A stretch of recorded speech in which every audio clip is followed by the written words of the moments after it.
আসসালামু আলাইকুম, স্বাগত জানাচ্ছি বিডি চ্যানেল 4 রাতের সংবাদে। সাথে আছি আমি রিফাত ইসলাম। শুরুতেই আলমগীর হোসেন সিটি সংবাদ শিরোনাম।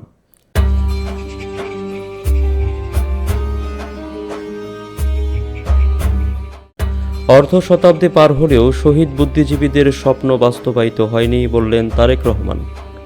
ওসমান হাদিকে গুলি করার প্রতিবাদে কিশোরগঞ্জে বিএনপির বিক্ষোভ। অবশেষে জামাতে যোগ দিলেন আখতারুজ্জামান রঞ্জন। ওসমান হাদির ওপর গুলিবর্ষণের ঘটনার প্রতিবাদে কিশোরগঞ্জে বিক্ষোভ মিছিল ও প্রতিবাদ সমাবেশ। গাজায় মানবিক সহায়তা প্রবেশে জাতিসংঘের প্রস্তাব গৃহীত। মেসিকে কলকাতায় আনার উদ্যোক্তা শতদ্রু দত্ত আটক। এতক্ষণ শুনছিলেন সংবাদ শিরোনাম, এবার সিটি ল্যাব বিস্তারিত।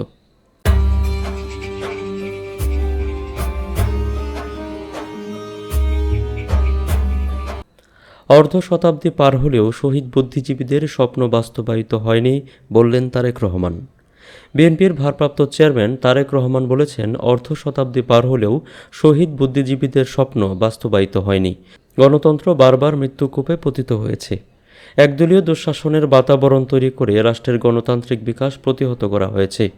শহীদ বুদ্ধিজীবী দিবস উপলক্ষে আজ নিজের ভেরিফাইড ফেসবুক পেজ থেকে এক বাণীতে তিনি এসব কথা বলেন। বাণীতে তারেক রহমান বলেন, 1971 সালের 14ই ডিসেম্বর হানাদার বাহিনী ও তাদের দোসরদের হাতে নিহত শিক্ষক, চিকিৎসক, লেখক, সাংবাদিক, শিল্পীসহ শহীদ বুদ্ধিজীবীদের গভীর শ্রদ্ধা নিবেদন করছি। তাদের বিদেহী আত্মার মাগফেরাত কামনা করছি। 14ই ডিসেম্বর মূলত জাতির শ্রেষ্ঠ সন্তানদের স্মরণ। শহীদ বুদ্ধিজীবীরা দেশপ্রেমে উদ্বুদ্ধ হয়ে দেশবাসীর পাশে দাঁড়িয়েছিলেন। তারা অন্যায়ের প্রতিবাদ করেছিলেন, স্বাধীনতার পক্ষে কলম ধরেছিলেন। তাদের জীবন ও কর্ম আজও আমাদেরকে অনুপ্রাণিত করে। এবার ম্যাপল ইন্টারন্যাশনাল স্কুল স্থানীয় সংবাদ।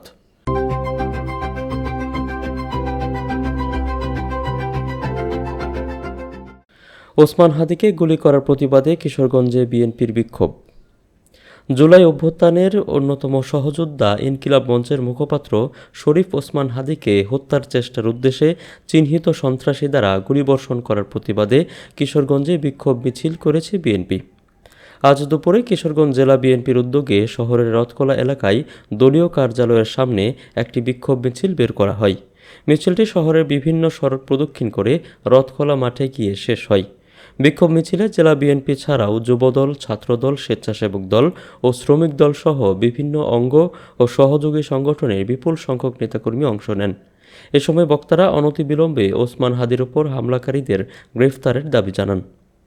অবশেষে জামায়াতে যোগ দিলেন আখতারুজ্জামান রঞ্জন। কিশোরগঞ্জ 2 আসন থেকে নির্বাচিত বিএনপির 2 বারের এমপি ও 5 বারের বহিষ্কৃত নেতা অবসরপ্রাপ্ত মেজর আখতারুজ্জামান রঞ্জন অবশেষে যোগ দিলেন বাংলাদেশ জামায়াত ইসলামীতে। আজ সকাল 9টায় রাজধানীর মগবাজারের দলটির কেন্দ্রীয় কার্যালয়ে জামায়াতের আমির ডাক্তার শফিকুর রহমানের সাথে দেখা করে নিয়ম অনুযায়ী প্রাথমিক সদস্য ফরম পূরণ করে আনুষ্ঠানিকভাবে তিনি জামায়াতে যোগ দেন। এ সময় উপস্থিত ছিলেন জামায়াতের সেক্রেটারি জেনারেল মিয়া গোলাম পরোয়ার, সহকারী সেক্রেটারি জেনারেল মাওলানা আব্দুল হালিম। যোগদান শেষে জামায়াতের সকল নিয়মনীতি মেনে চলার ও দলটির প্রতি অনুগত থাকার অঙ্গীকার করেন অবসরপ্রাপ্ত মেজর আখতারুজ্জামান। জামায়াতের অফিস ছাড়ার আগে জামায়াত আমিরের সঙ্গে আলিঙ্গন করেন তিনি। ওসমান হাদির ওপর গুলিবর্ষণের প্রতিবাদে কিশোরগঞ্জে বিক্ষোভ মিছিল ও প্রতিবাদ সমাবেশ। ইনকিলাব মঞ্চের মুখপাত্র শরীফ ওসমান হাদির উপর গুলিবর্ষণের ঘটনার প্রতিবাদে কিশোরগঞ্জে বিক্ষোভ মিছিল ও প্রতিবাদ সমাবেশ করেছে জুলাই ঐক্য কিশোরগঞ্জ নামের একটি সংগঠন। শুক্রবার রাতে বিক্ষুব্ধ ছাত্র জনতা আকরাবাজার চত্বর থেকে বিক্ষোভ মিছিলটি শুরু করে শহরের বিভিন্ন সড়ক প্রদক্ষিণ শেষে পুনরায় গিয়ে সমাবেশে একত্রিত হয়। সমাবেশে বক্তারা বলেন, জুলাইয়ের অন্যতম শক্তি ওসমান হাদির ওপর হামলা একটি পরিকল্পিত ঘটনা। হামলাকারীদের আগামী 24 ঘন্টার মধ্যে গ্রেফতার করতে হবে, অন্যথায় আরও কঠোর কর্মসূচি ঘোষণা করা হবে। বক্তারা আরও জানান, হাদির ওপর হামলাকে গণতন্ত্রকামী কণ্ঠরোধের চেষ্টা হিসেবে দেখছে। তারা এই ঘটনার সঙ্গে জড়িতদের দ্রুত আইনের আওতায় আনার দাবি জানান। এবার জীবনদীপ হেলথ সেন্টার আন্তর্জাতিক খবর।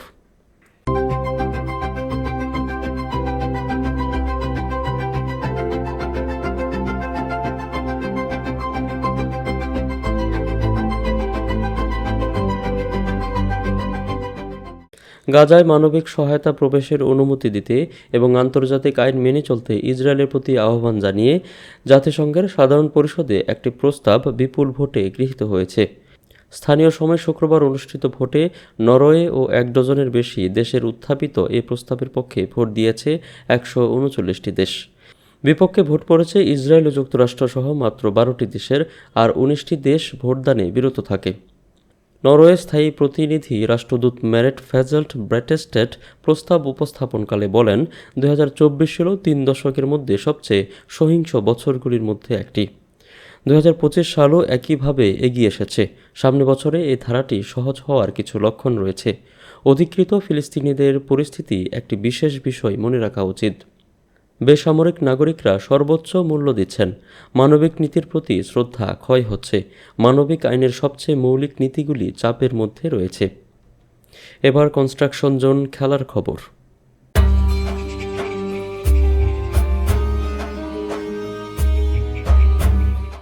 মেসিকে কলকাতায় আনার উদ্যোক্তা শতদ্রু দত্ত আটক। ৩ দিনের সফরে ভারতে অবস্থান করছে বিশ্ব ফুটবলের মহাতারকা লিওনেল মেসি। সফরের প্রথম দিনেই কলকাতার সল্ট লেক স্টেডিয়ামে অব্যবস্থাপনার শিকার হয়েছে গ্যালারি ভর্তি দর্শক। মেসিকে দেখতে না পেয়ে এক পর্যায়ে স্টেডিয়াম ভাঙচুর করেছেন তারা। এ ঘটনার পর মেসিকে ভারত সফরের আনা মূল উদ্যোক্তা শতদ্রু দত্তকে আটক করেছে কলকাতা পুলিশ। তাকে বিমানবন্দর থেকে হায়দ্রাবাদে যাওয়ার সময় আটক করে আইনশৃঙ্খলা বাহিনীর সদস্যরা। পশ্চিমবঙ্গ পুলিশের ডিজি রাজীব কুমার সংবাদ সম্মেলন করে বলেছেন, আয়োজকদের দিক থেকে কোনো অব্যবস্থাপনার কারণে স্টেডিয়ামে বিশৃঙ্খলা দেখা দিয়েছে কিনা সেই বিষয়টি খতিয়ে দেখছি। শতদ্রুকে আটক করা হয়েছে এবং পুলিশ এখন পরিস্থিতি নিয়ন্ত্রণে এনেছে।